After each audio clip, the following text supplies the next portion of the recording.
Why here? In this quiet place, so far removed? How did 11 soldiers end up being murdered here? Why here?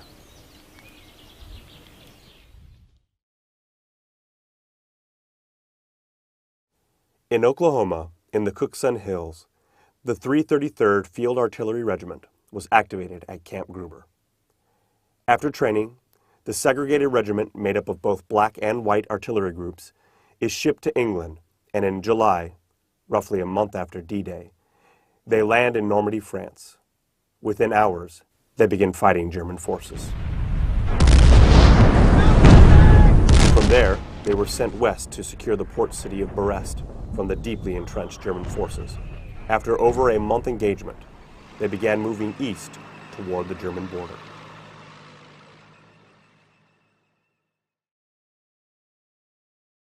The days leading up to this were relatively peaceful.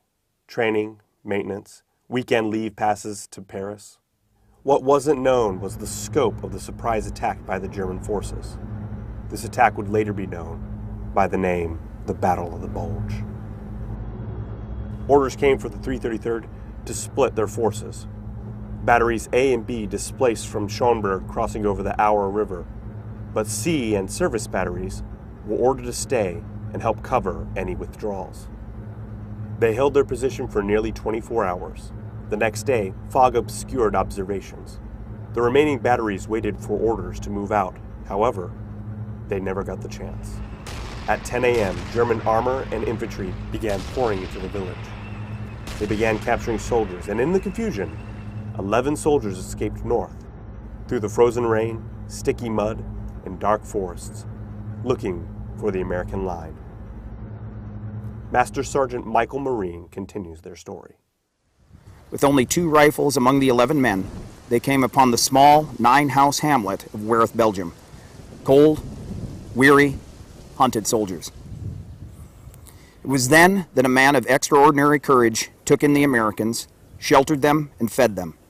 He risked his own life and the safety of his family to help men not from his country nor of his color. This man was Matthias Langer. Then at 1600, a 4-man Nazi SS patrol came to Wereth.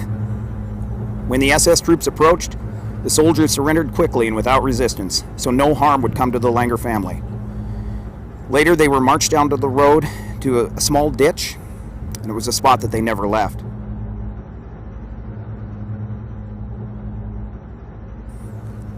The United States Army photographers were horrified to find that the men hadn't been merely executed, but that they had been tortured.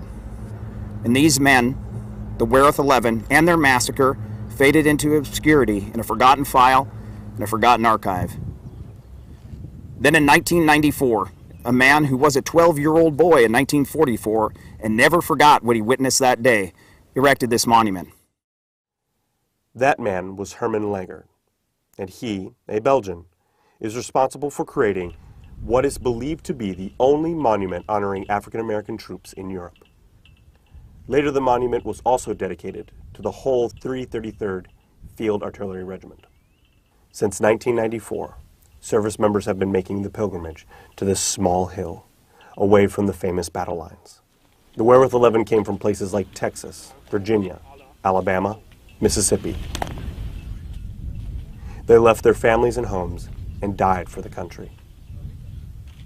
For almost 23 years, people have been coming to this place to honor their memory.